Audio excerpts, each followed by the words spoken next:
I never would have thought that my ex would do this. It's a big deal. He's accusing me of a felony, going to jail for a felony. Can you see how wild and crazy this is? This is why I don't know if I'll ever get married again, because I don't know if I can trust another man.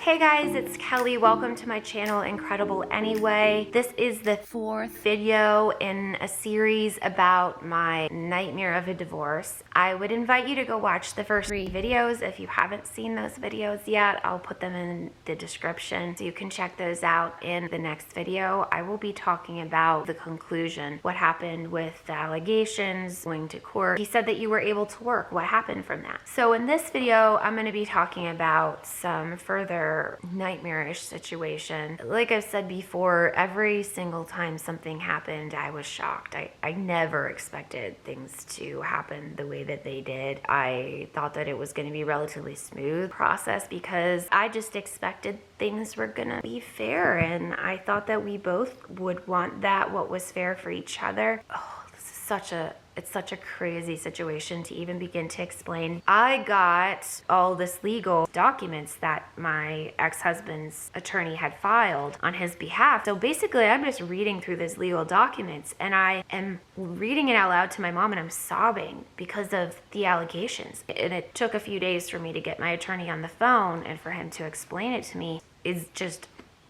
It's still shocking to me today. I still am like, this really happened. I met with my attorney. I hired him and retained him just days after my husband had left me. One of the things he got me working on was this thing called a financial affidavit. And it's supposed to be an account of how you're spending your money and your income as well. It's a legal document. I decided to do the last year of our marriage. I figured that would show an accurate average of our expenses. I didn't have any expenses by myself yet, just been days, and I was very thorough, and it took me a long time to complete because of my health issues, but also because it's a lot of work to do that when you're disabled. I went over it 3 times to make sure that my figures were correct. I did number. I mean, I spent so much time on this thing, making sure everything was correct. And I absolutely would stand up in a courtroom and say, I testify that that is correct. And that's what I did when I signed that paper. I was testifying that it was an accurate account of the last year of my marriage and my expenses. The other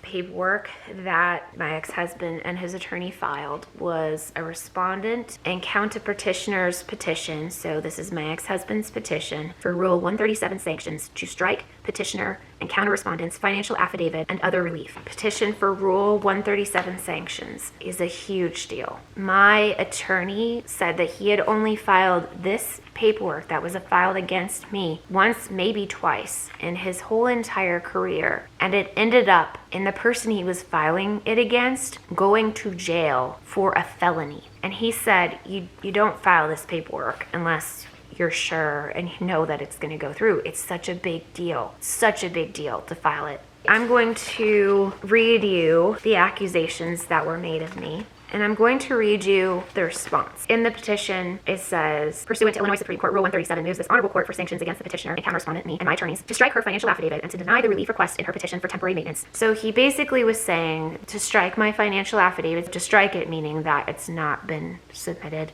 to deny the relief that I requested for temporary maintenance. So to deny me temporary maintenance. And then other support as well, which I'll get to. Says that the petitioner and counter-respondent, me, has provided a false, misleading, and fraudulent financial affidavit in order to deceive the court and obtain an order of temporary maintenance far in excess of what she is entitled to. My response, Kelly denies each and every allegation set forth in this paragraph. I still can't believe it. Like, I am the most honest person you'll meet. In no way did I ever try to defraud or provide a false, misleading, or fraudulent financial affidavit in order to deceive the court. I was honest and truthful. It's anybody could see that. I still don't understand how my ex-husband could sign this. He has he could look at every single thing I alleged on that document and prove it to be true, because he has all of those documents. He could go through every credit card statement. I had to submit them to the court. When I submitted my financial affidavit, that was correct. Everything backs it up. You can prove it by looking at the documents I submitted. Look at every single expense there was. They're trying to say that I was saying that this is my expenses after my husband left me. No, that's what I still don't understand. The thing is dated July 31st, 2018. The next allegation, that said petitioner and counter-respondent, me, my financial affidavit, is blatantly false and misleading, constitutes a fraud committed upon this court, and any attorney reviewing said document after reasonable inquiry would know that the information contained therein is correct.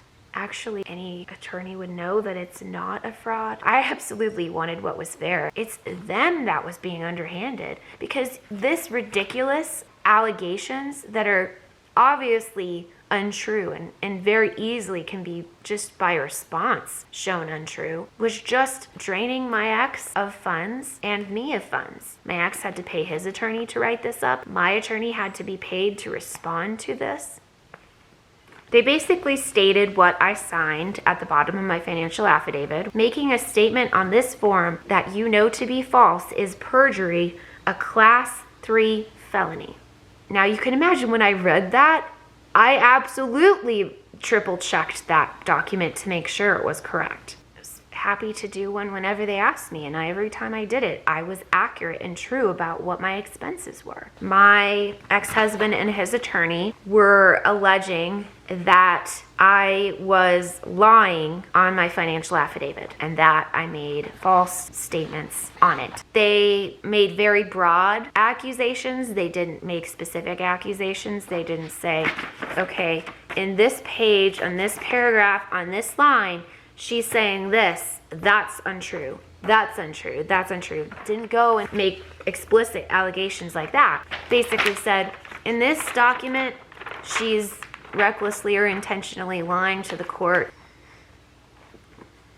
Can you imagine being a person that is so honest to read that these accusations are being made of you, that you recklessly or intentionally lied? And that's what's really interesting, is that the financial affidavit is not say, this is what I expect to get in temporary maintenance. No, all I did was say, these are the expenses I've had for the year before my husband left. The dates say that very clearly. It's ridiculous, actually. In fact, I actually was having to borrow a significant amount of money because I didn't have the ability to support myself while I was waiting for the temporary spousal support to kick in. Our report said that Kelly affirmatively states that she was unemployed throughout the entirety of the pair's 12-year marriage and completely dependent on respondent, my ex-husband, for her support and payment of her total monthly living expenses. Moreover, Kelly's financial affidavit accurately represented the monthly expenses of the parties' household. Moreover, the additional information section for the financial affidavit disclosed that much of the information concerning the parties' income, assets, and financial obligations is within the possession and control of the respondent. As a result, this affidavit represents the petitioner's best effort to provide such information, but is not necessarily exhaustive or accurate because of things that I might not know about. But everything I knew about, I shared.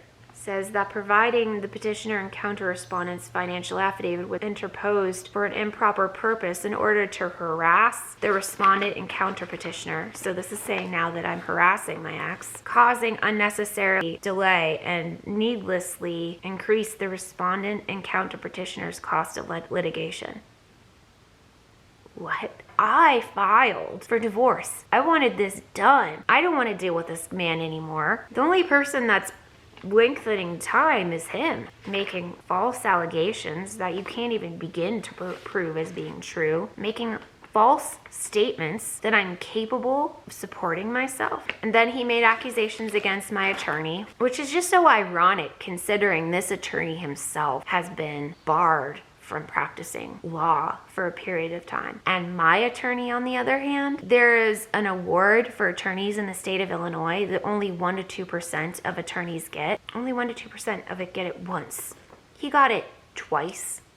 To have something like this put out there actually was worse for my attorney than for me, because it's saying that he was blatantly violating Illinois Supreme Court Rule 137. They are saying that I should have my petition for temporary maintenance be denied in its entirety, and that my ex-husband should be awarded attorney's fees incurred in the filing. Yeah.